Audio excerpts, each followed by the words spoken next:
Isang mapayapang araw sa iyo. Welcome sa Living Faith, isang pag-aaral mula sa Devotion. Bakit, Diyos? Mga pagninilay sa aklat ni Ruth. Mayroon tayong itinakdang listahan sa isip para sa ating buhay. Masayang pagsasama, mayroon. Malulusog na mga anak, mayroon.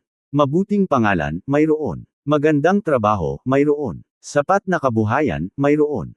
Tila maayos na ang lahat ng bahagi. Ngunit biglang dumarating ang trahedya, nauubos ang iyong kabuhayan, natuklasan kang may malubhang sakit, namatay ang iyong asawa, o, gaya ng nangyari sa akin, nalaman mong ipinanganak ang iyong anak na may pinsala sa utak. Sa mga panahong ganito tayo makakaugnay sa biyenan ni Ruth na si Noemi, na dumanas din ng matinding kapigatian sa buhay, dahil sa taggutom ay napilitan siyang lumipat sa ibang lupain, namatay ang kanyang asawa, at sumunod ding namatay ang kanyang dalawang anak, Ruth Kapitulo 1 versikulo 3 hanggang 5. Madaling maunawaan kung bakit nagtanim ng sama ng loob si Noemi sa Diyos, Ruth Kapitulo 1 versikulo 20 hanggang 21. Buong puso kong ipinapahayag na, ang Diyos ay mabuti, kapag maayos ang lahat ng pangyayari.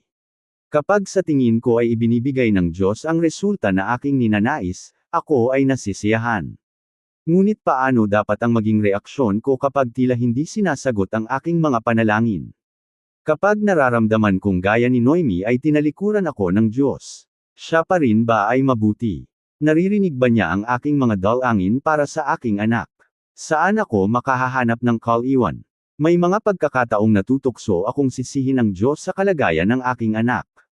Pakiramdam ko ay inapi ako. Anong posibleng kabutihan ang may dudulot nito? Ngunit pagkatapos ay pinapaalalahanan niya ako, sapagkat ang mga pag-iisip ko'y hindi ninyo pag-iisip, ni ang inyong mga lakad ay aking mga lakad, sabi ng Panginoon.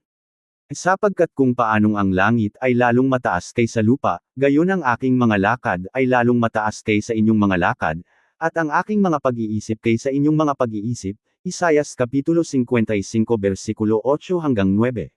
Nahirapan ako at nakipagbuno tungkol dito. Maging nagalit ako at nawalan ng pag-asa. Ang isang kamay ay nais humiwalay sa Diyos habang ang isa naman ay umaabot sa Kanya.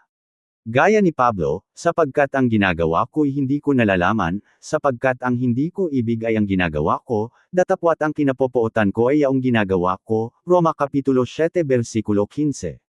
Ako ay nahahati, sapagkat ang paggawa ng mabuti ay nasa akin, datapwat ang pagganap ay wala sa akin, Roma Kapitulo 7 versikulo 18. Ngunit pagkatapos ay dumarating ang salita ng Diyos ng may kapangyarihan at tumatagos sa aking mga damdamin. Napagtatanto ko na ang Diyos ang aking kanlungan at aking kalasag. Inuulit ko ang ipinahayag ng salmista, ako'y umasa sa iyong salita, Awit Kapitulo 119 versikulo 114. Mahirap panatilihin ang pag-asang iyan. Natutokso akong mawalan ng pag-asa. Ang aking anak ay maaaring hindi makalakad o makapagsalita kailanman, at halos hindi siya makakakita. Ang mga dambuhalang bundok sa aking hinaharap ay nagpapabigat sa akin. Pakiramdam ko ay hindi ko ito kakayanin.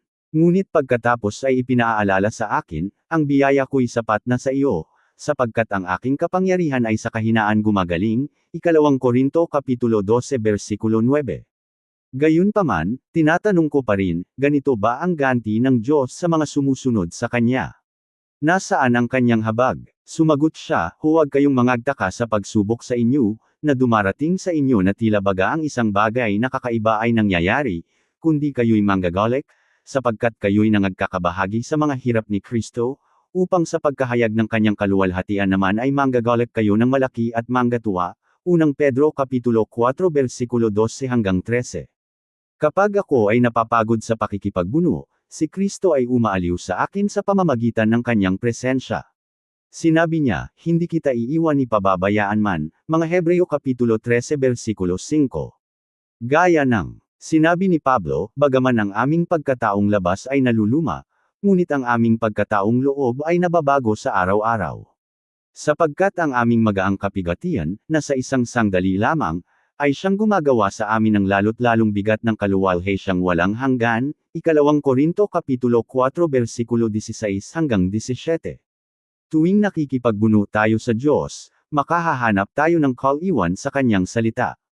Dahil dito, sinasabi ko gaya ni David, ang kaluluwa ko'y natutunaw sa kapanglawan. Nagpapatuloy ako sa pagkaalam na palalakasin niya ako, alinsunod sa kanyang salita. Awit Kapitulo 119 versikulo 28. Amen. Maraming salamat sa pakikinig. Ako si Pastor Jeff Flores, nagsasabing sa Diyos ang lahat ng papuri.